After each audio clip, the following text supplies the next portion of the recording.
فردوس آپ ایک بار پھر ہمارے ساتھ ہیں. فردوس آپ بتائیے گا، سوال میرا آپ سے ذرا یہ تھا، جو آج اسحاق ڈار صاحب نے تقریر کی ہے اور بتایا ہے کہ یہ کیا منی بجٹ ہے اور اس سے معاشی معاملات آپ کو درست ہوتے نظر آ رہے ہیں. بطور ترجمان استحکام پارٹی کیا آپ کی ریڈنگ ہے ساری صورتحال میں؟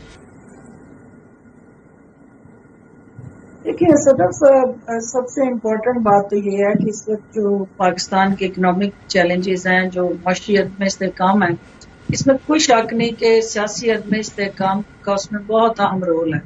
اور جہاں سیاسی عدم استحکام ہوگا الٹیمیٹلی وہ معاشی عدم استحکام کو جنم دیتا ہے.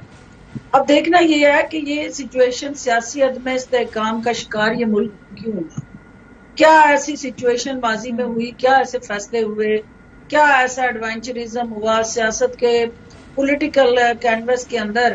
کون وہ افراد تھے، شخصیات تھی جنہوں نے ایک پولیٹیکل پروسیس کو ڈی ریل کرنے کے لیے وہ سب کچھ کیا جس کی آج قیمت پاکستان ادا کر رہا ہے. اب اس کے باہر آنے کے دو راستے ہیں. ایک یہ ہے کہ آپ پاکستان کو فردر کسی کرائسس میں مبتلا کر دیں، اور ایک یہ ہے کہ جو کرائسس ہے اس کو سیٹل کرنے کے لیے کوئی نہ کوئی وے فارورڈ اور مل بیٹھ کے کلائے عمل اور حکمت عملی ترتیب دیں. ملک کو کسی نئے کرائسس کی نظر کرنا کوئی بھی محب وطن پاکستانی یہ نہیں چاہے گا کہ پاکستان کا اس سے بھی برا معاشی محاذ پہ حشر نشر ہو. اس کی بیک گراؤنڈ میں نہیں جاؤں گی کہ ایز وی اسپیک نیا کیا آپ سمجھتی محاذ کیا ہو سکتا ہے؟ دیکھیے سب سے پہلے تو آپ کو جو کرنا ہے وہ عوام کا کانفیڈنس بحال کرنا ہے. عوام کا کانفیڈنس بحال ہوگا اس حکومت پہ، الٹیمیٹلی آپ کا انویسٹر آئے گا، ٹیکس پیئر جو ہے وہ جوش و خروش سے اپنی فیکٹریز یا انڈسٹریز یا جو بھی روزگار ہے اس میں وہ پیسہ لگائے گا. اکنامک ٹرن ڈاؤن ہوگا، اکنامک ایکٹیویٹی اور اکنامک میلٹ ڈاؤن کے جو اثرات ہیں وہ عوام تک جو ہے منتقل ہوں گے اور وہ معیشت کا پہیہ چلے گا. اس کے لیے اسحاق ڈار صاحب کو تھوڑا سا حالات ان کے لیے مشکل ترین ضرور ہے. پاکستان کی جو اس وقت معاشی صورتحال ہے وہ لڑکھڑاتی معیشت، وینٹیلیٹر پہ پڑا معاشی سٹرکچر اور کشتی جو ڈول رہی تھی ملک کی، اس کے لیے ان کو ایک چیلنج کے طور پہ لایا گیا.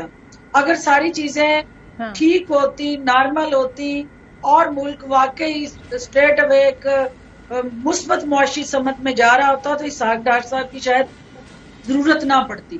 اب وہ آئے تھے ایک اسپیشلسٹ کے طور پہ، ایک سرجن کے طور پہ، اور اکھڑتی ہوئی سانسوں والے مریض کو نہ صرف انہوں نے سانسیں بحال کرنی تھی بلکہ اس کو صحت مند کر کے اپنے پاؤں پہ کھڑا کر کے ہاسپٹل سے ڈسچارج کرنا تھا.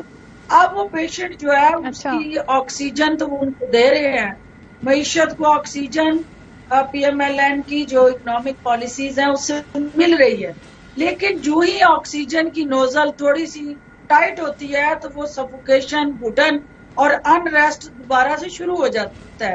ان سانسوں کو کانسٹینٹ بحال رکھنے کے لیے، ان کو مکمل صحت مند کرنے کے لیے اس معیشت کے اندر جڑا جو اس وقت چیلنج ہے اس سے نبرد آزما ہونے کے لیے ہمیں آؤٹ آف باکس سولوشن کی طرف جانا پڑے گا، کیونکہ اس قصے سے ہم جان چھڑا آؤٹ آف باکس سولوشن کیا کرتے رہے، ہم آؤٹ آف باکس سولوشن کیا ہو سکتا ہے؟ یہ ساری چیزوں سے نکل کے آؤٹ آف باکس سولوشن کیا ہو سکتا ہے؟ کیا ابھی الیکشن کی طرف نہیں جانا چاہیے یا ٹائم دینا چاہیے، موجودہ پالیسیوں کو دیکھنا چاہیے کہ ان کے کیا ثمرات ہیں؟ یہ ہو سکتا ہے آؤٹ آف باکس سولوشن؟ نہیں صدف، بات یہ ہے کہ جو بھی میں نے شروع میں بھی آپ کو کہا کہ جتنا ہمارا سیاسی انتشار، پولرائزیشن، عدم استحکام یہ بڑھے گا، معاشی عدم استحکام کو اور زیادہ وہ ایگریویٹ کرے گا. ہمیں اس حکومت کو اپنا ٹینور پورا کر کے کیئر ٹیکر گورنمنٹ کے حوالے اس ملک کو کر کے السلام علیکم کہتے ہوئے رخصت ہو جانا چاہیے. کیئر ٹیکر گورنمنٹ کی جو کانسٹیٹیوشنل بائنڈنگز اور رسپانسبلٹیز ہیں اس کے مطابق وقت پہ آئین اور قانون کے مطابق الیکشن ہونے چاہیے. یہ ہے ایک آئیڈیل سچویشن، یہ ہے کہ آئیڈیل سینیریو. اب دیکھ کیا رہے ہیں ہم کہ آئی ایم ایف کے ساتھ جڑا، جو آئی ایم ایف نے ہمیں اسٹیرائڈ لگانا ہے. میں ایک ڈاکٹر ہوں تو